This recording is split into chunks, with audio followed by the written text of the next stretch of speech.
Archaeologists often find the remains of ancient warriors with horrific wounds from swords and spears.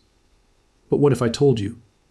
That wasn't the real horror. We've grown accustomed to thinking that enemy weapons were the primary threat in antiquity.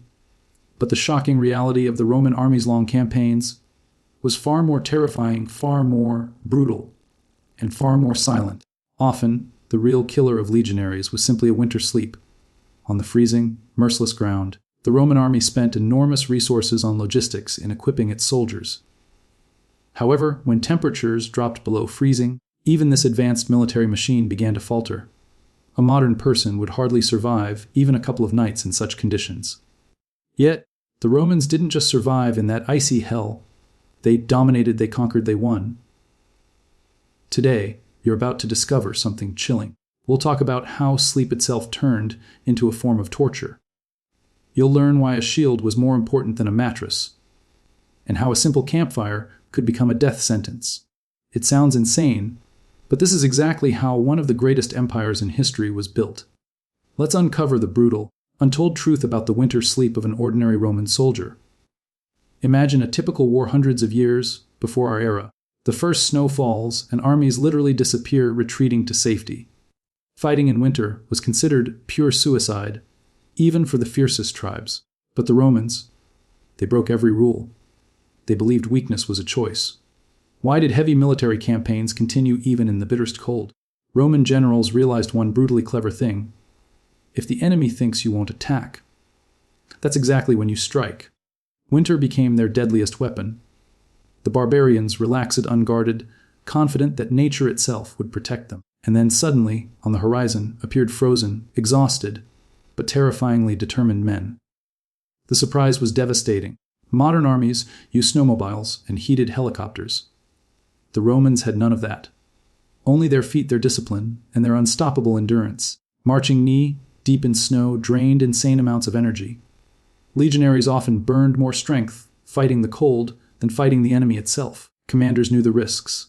Entire units could be wiped out by frostbite alone. But Roman strategy was ruthless. Victory mattered more than lives. To keep moving, soldiers had to literally carve roads through snow.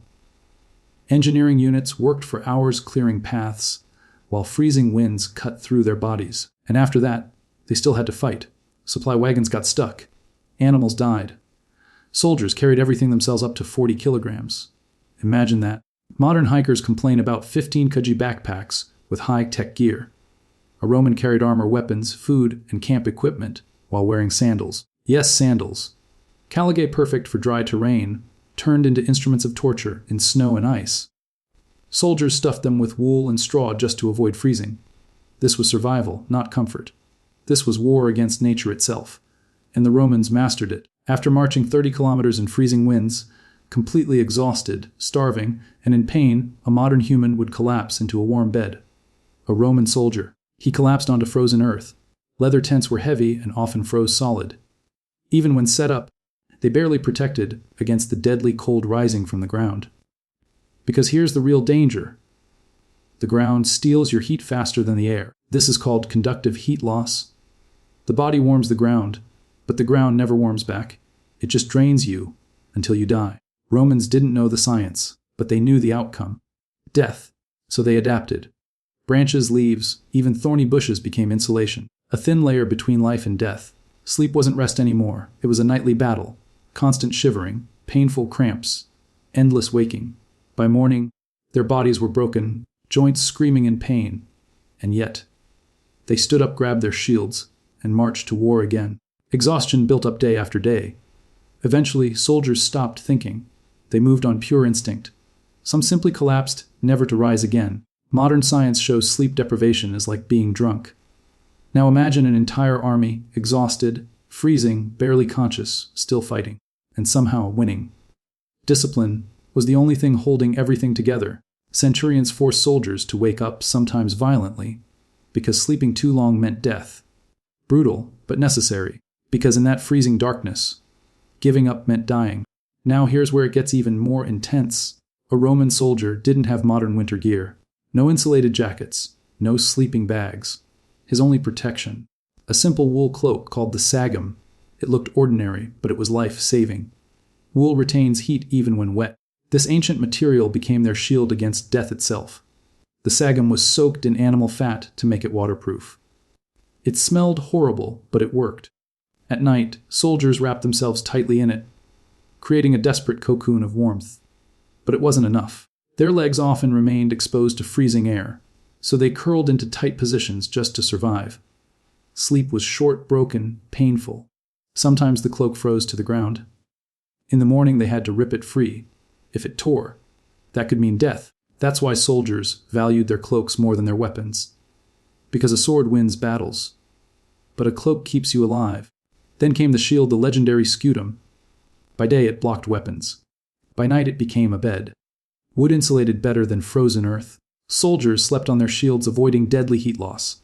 Uncomfortable, absolutely. Necessary, completely. Sometimes they even built shelters using shields, forming crude structures against wind and snow. It was genius born from desperation. But survival wasn't just about equipment. It was about brotherhood. The contubernium, groups of 8 soldiers, shared everything, including warmth. They slept pressed together, body against body, creating heat like a human furnace. 8 men generating enough warmth to survive the night. Positions rotated constantly. The outer men froze as the inner ones stayed warm. It was brutal, but it worked. This bond made them unstoppable. They didn't fight as individuals. They fought as one. And then the fire. It seems like the perfect solution, right? Warmth, light, comfort. Wrong. Fire was dangerous. It revealed your position to the enemy. A single flame could attract death from miles away.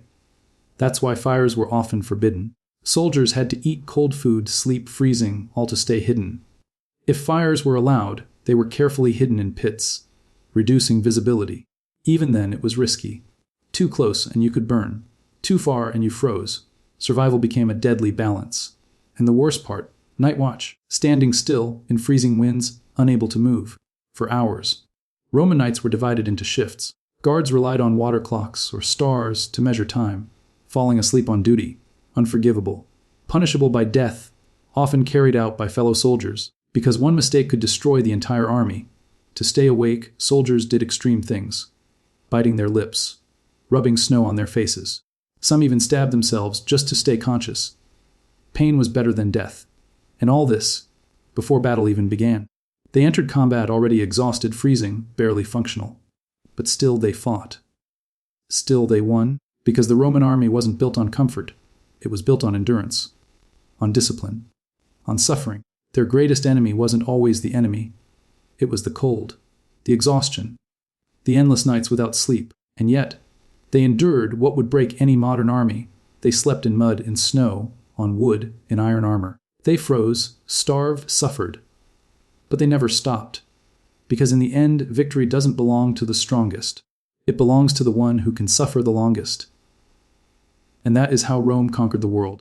But what you're about to hear next is where survival turns into pure horror. Because cold alone wasn't the deadliest enemy. It was wetness. The silent killer. When snow melted on their bodies, their clothes became soaked with icy water. And here's the terrifying truth. Wet cold kills faster than freezing air. Roman soldiers didn't have spare dry clothes. They marched, fought, and slept in the same soaked tunics for days, sometimes weeks. Imagine that feeling, cold water clinging to your skin, draining your body heat every second. No escape, no relief, just slow, relentless suffering. This led to one of the most horrifying conditions in ancient warfare, rotting feet. Long before modern wars, Roman soldiers suffered from what we now call trench foot. Their feet swelled, turned dark, and began to decay inside their own sandals. Yes, decay. Alive, step by step, they were literally walking on dying flesh. And there was nothing they could do. Roman medics were skilled, they could stitch wounds, remove arrows, but against cold, infection, and rot, they were helpless. And then came disease. Pneumonia spread like wildfire in those cramped, damp tents. One soldier coughs, and within days, the entire unit is sick, coughing fever, weakness. And still they had to march. Still they had to fight, because stopping was not an option. The Roman army never stopped. The weak were left behind. The strong kept moving. This wasn't just an army. It was natural selection in motion. To fight the cold, soldiers rubbed their bodies with olive oil. A thin protective layer, trapping heat, but it came with a price. Dirt, sweat, grime sticking to their skin. Hygiene collapsed. Diseases spread. And yet, they endured. Even basic human needs became dangerous. Stepping outside the camp at night, even for a moment, could mean freezing or death. So sickness spread even faster. Dysentery, fever, infection. The camp turned into a nightmare of coughing, pain, and silent suffering. But the most shocking part, even after marching all day, freezing, starving, exhausted beyond limits, they still weren't allowed to rest. Every single night, they had to build a fortified camp. Yes, build. Digging trenches, raising walls, in frozen ground that felt like stone. Shovels bent, hands tore open, muscles screamed. But the work continued, because without defenses, they wouldn't survive the night. This wasn't optional. This was survival. And here's the genius behind it. That brutal labor warmed their bodies before sleep. It gave them just enough heat to actually fall asleep. Even suffering was turned into strategy. That's what made Rome unstoppable. Even commanders weren't immune. Lack of sleep destroyed judgment. A tired general could lose an entire war. But Roman soldiers were trained differently. They didn't rely on thinking. They relied on instinct, repetition, discipline, muscle memory. Even half asleep, they could still fight, still kill, still win. Some even built shelters from snow itself, small caves that trapped heat inside. Primitive, but effective. Because in the end, it wasn't technology that made them powerful. It was adaptation, relentless, brutal adaptation. The Roman army didn't just fight enemies. It fought nature itself. And it won. Think about that for a second. No heaters, no modern gear, no comfort. Just cold darkness, pain, and willpower. Their strength didn't come from weapons. It came from endurance, from the ability to suffer longer than anyone else. Because in ancient warfare, the one who survives the night wins the war. And the Romans, they didn't just survive, they mastered it. That's the truth history rarely shows you. No glory. No heroic music.